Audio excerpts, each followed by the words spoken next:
ओम नमः शिवाय। श्री शिव महापुराण रुद्र संहिता अध्याय 1 और 2 भाग 1। जो विश्व की उत्पत्ति, स्थिति और लय आदि को के एकमात्र कारण हैं, गौरी गिरिराज कुमारी उमा के पति हैं, तत्वज्ञ हैं, जिनकी कीर्ति का कहीं अंत नहीं है, जो माया के आश्रय होकर भी उससे अत्यंत दूर हैं तथा जिनका स्वरूप अचिंत्य है, उन विमल बोध स्वरूप भगवान शिव को मैं प्रणाम करता हूँ। मैं स्वभाव से ही उन अनादि शांत स्वरूप एकमात्र पुरुषोत्तम शिव की वंदना करता हूँ, जो अपनी माया से इस संपूर्ण विश्व की सृष्टि करके आकाश की भांति इसके भीतर और बाहर भी स्थित हैं।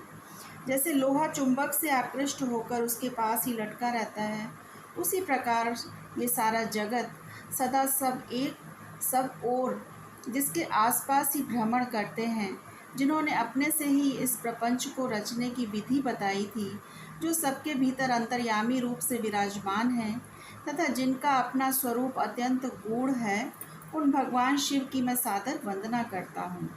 व्यास जी कहते हैं, जगत के पिता भगवान शिव, जगन माता कल्याणमयी पार्वती तथा उनके पुत्र गणेश जी को नमस्कार करके हम इस पुराण का वर्णन करते हैं।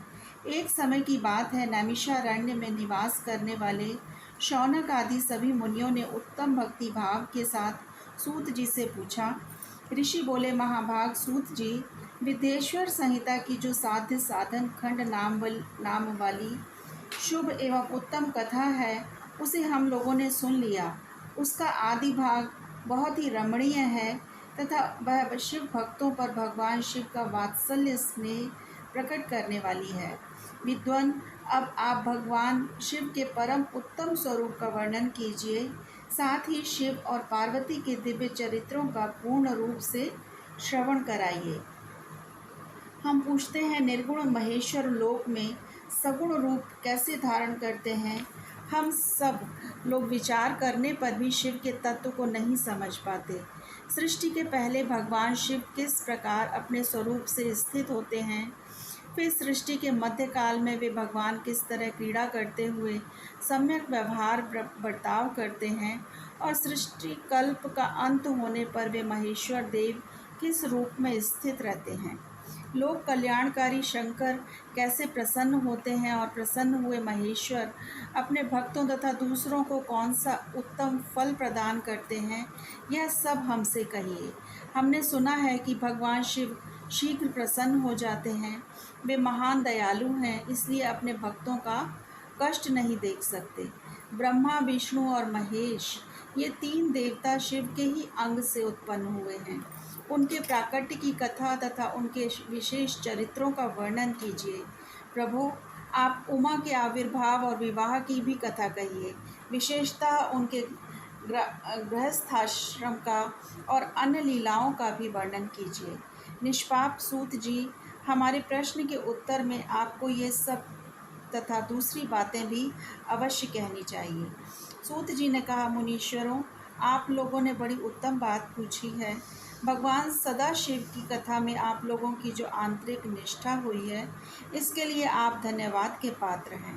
ब्राह्मणों, भगवान शंकर का गुणानुवाद सात्विक, राजस और तामस तीनों ही प्रकृति के मनुष्यों को सदा आनंद प्रदान करने वाला है। पशुओं की हिंसा करने वाले निष्ठुर कसाई के सिवा दूसरा कौन पुरुष उस गुणानुवाद को सुनने से ऊब सकता है? जिनके मन में कोई तृष्णा नहीं है, ऐसे महात्मा पुरुष भगवान शिव के उन गुणों का गान करते हैं, क्योंकि वह गुणावली संसार रूपी रोग की दवा है। मन तथा कानों को प्रिय लगने वाली और संपूर्ण मनोरथों को देने वाली है। ब्राह्मणों, आप लोगों के प्रश्न के अनुसार मैं यथा बुद्धि प्रयत्नपूर्वक शिव लीला का वर्णन करता हूँ। आप लोग आदरपूर्वक सुनिए। जैसे आप लोग पूछ रहे हैं, उसी प्रकार देवर्षि नारद जी ने शिव रूपी भगवान विष्णु से प्रेरित होकर अपने पिता से पूछा था। अपने पुत्र नारद का प्रश्न सुनकर शिव भक्त ब्रह्मा जी का चित्त प्रसन्न हो गया और वे उन मुनि शिरोमणि को हर्ष प्रदान करते हुए प्रेम पूर्वक भगवान शिव के यश का गान करने लगे। एक समय की बात है, मुनि शिरोमणि विप्रवर नारद जी ने, जो ब्रह्मा जी के पुत्र हैं, विनीत चित्त हो तपस्या में मन लगाया। हिमालय पर्वत में कोई एक गुफा थी जो बड़ी शोभा से संपन्न दिखाई देती थी। उसके निकट देव नदी गंगा निरंतर वेग पूर्वक बहती थी। वहाँ एक महान दिव्य आश्रम था जो नाना प्रकार की शोभा से सुशोभित था। दिव्यदर्शी नारद जी तपस्या करने के लिए उसी आश्रम में गए। उस गुफा को देखकर मुनिवर नारद जी बड़े प्रसन्न हुए और सुदीर्घ काल तक वहाँ तपस्या करते रहे। उनका अंतःकरण शुद्ध था। वे दृढ़ता पूर्वक आसन बांधकर मौन हो प्राणायाम पूर्वक समाधि में स्थित हो गए। उन्होंने वहाँ समाधि लगाई जिसमें ब्रह्म का साक्षात्कार कराने वाला अहम ब्रह्मास्मि, मैं ब्रह्म हूँ, यह विज्ञान प्रकट होता है। मुनिवर नारद जी जब इस प्रकार तपस्या करने लगे तो उस समय यह समाचार पाकर देवराज इंद्र कांप उठे। वे मानसिक संताप से विह्वल हो गए। ये नारद मुनि मेरा राज्य लेना चाहते हैं। मन ही मन ऐसा सोचकर इंद्र ने उनकी तपस्या में विघ्न डालने के लिए प्रयत्न करने की इच्छा की। उस समय देवराज ने अपने मन से कामदेव का स्मरण किया और स्मरण करते ही कामदेव आ गए। महेंद्र ने उन्हें नारद जी की तपस्या में विघ्न डालने का आदेश दिया। यह आज्ञा पाकर कामदेव वसंत को साथ ले बड़े गर्व से उस स्थान पर गए और अपना उपाय करने लगे। उन्होंने वहाँ शीघ्र ही अपनी सारी कलाएं रच डालीं। वसंत ने भी मदमत्त होकर अपना प्रभाव अनेक प्रकार से प्रकट किया। मुनिवरों, कामदेव और वसंत के अथक प्रयत्न करने पर भी नारद मुनि के चित्त में विकार नहीं उत्पन्न हुआ। महादेव जी के अनुग्रह से उन दोनों का गर्व चूर्ण हो गया।